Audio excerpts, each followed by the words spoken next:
One of the most frequent questions I get is, how long does it take to stop drinking alcohol? And for me, that's the easiest question to answer. It can be over in an instant, because stopping drinking alcohol is the simplest thing. Once you don't put any more into your mouth anymore, that part of it, the drinking alcohol part of it, is gone. But people conflate it with the habit that they've built up over the years. And they say, well, you know, I'm still trying to stop drinking alcohol when I'm breaking the habit. You're not. The question should be, how long does it take to kill the habit that's been built around alcohol? And for me, this is the thing that takes time, and it all depends on so many different things. There's a lot of hard work involved in changing yourself from a person who sees alcohol as a part of their lives, or looks at themselves as part of their core identity as an alcohol drinker, and then changes that person into somebody who has a core identity of not a non-alcohol drinker. That's a nothing state, but somebody else who would never even consider stopping drinking alcohol. Think about it from the perspective, if you had never drank alcohol in your life, if you lived in a world where there was no such thing as alcohol, if you lived in a country, let's say, and then you moved to a country where there was alcohol, and somebody said to you, well, this is what this drug does to you, and you made that conscious, rational decision yourself, you would never put that stuff into your mind, into your body. So think about it from that perspective. This is where you want to be after you've stopped. You've got like a memory of, well, I used to do something, but you used to do a lot of things in your life and then you stopped doing them. So this is the way that you have to change the way that you think, and slowly but surely dismantle the habit that you have built up over all those years. And a part of this process is actively dismantling all the components that make up that habit. You know, this is what I'm saying to you about difficult work, because it takes a lot of thinking, takes a lot of understanding which parts you're going to break down. I mean, a lot of the parts are going to be naturally broken down as you move through into something else. You know, think about it. When you don't do something, take yourself outside of the alcohol habit for a minute and think about changing your address, or changing something else that is sort of innocuous in your life. And when you make those changes, a lot of the change happens as you're not doing it anymore. You're not taking the same route. You're not driving the same route to work. You might not be doing the same job. You might be, there's so many things that can change when you make one decision to change. And it's the same thing here. You have to think about stopping drinking alcohol as you've made one significant change in your life. And because of that, there are going to be other, it's like the falling dominoes. You knock one domino over and the rest of them start to fall on their own. So a lot of the change is going to be like that. Now, where the toughness comes in and the real mental agility comes in, where you have to really do a lot of thinking about, is to match the place that you want to go, match the person that you want to be with the skills that you need to get there, with the ideas and the attitudes and the thinking processes that you need to get there. Like I said, my whole philosophy is really based around systematizing as much as we can possibly do.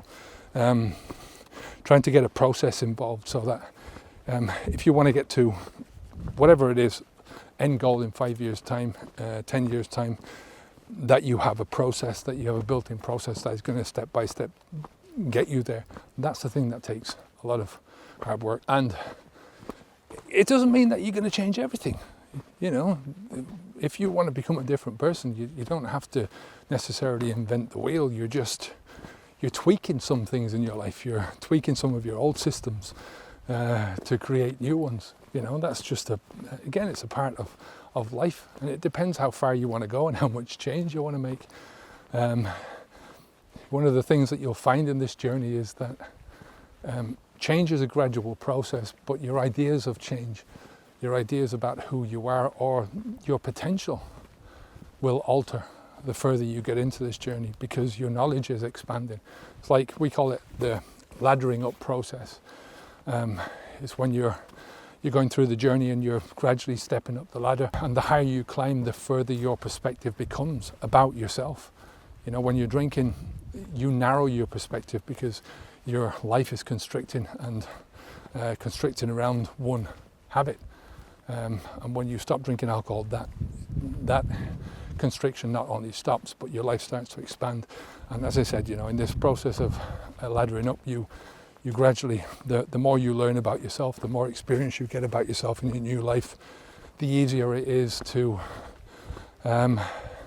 build, because you can see more, you understand more, and that's part of the process. It's one of the reasons why our transition phase in Habits Unplugged lasts 6 months, because it often takes 6 months to get through some of the more embedded parts of the habit.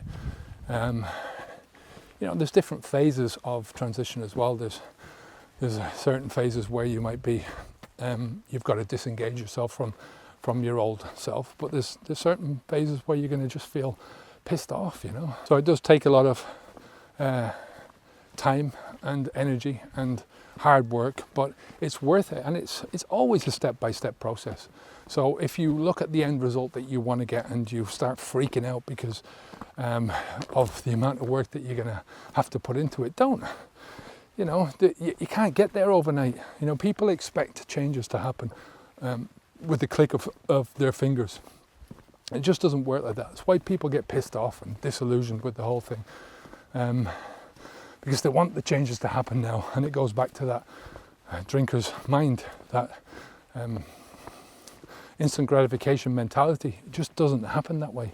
So you have to give it the time, you have to take it step by step, and when you take it step by step, it's easy, or at least it's less difficult. It's not as easy as sitting on your arse, but what's that going to do for you? At the end of the day, you're going to get nowhere. We did a video there a while ago about the look of stopping drinking alcohol. Look to be in a certain place at a certain time with certain people.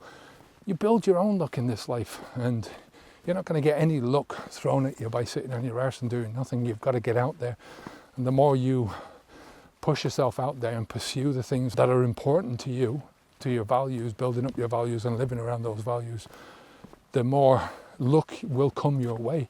But it doesn't come down to luck then. It comes down to, I suppose, a bit of serendipity, but it comes down to your hard work.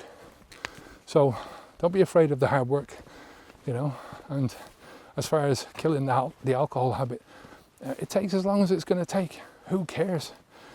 So long as you're not putting any of this stuff into your body anymore, and so long as you're heading in the right direction, that is the only thing that matters in the long run.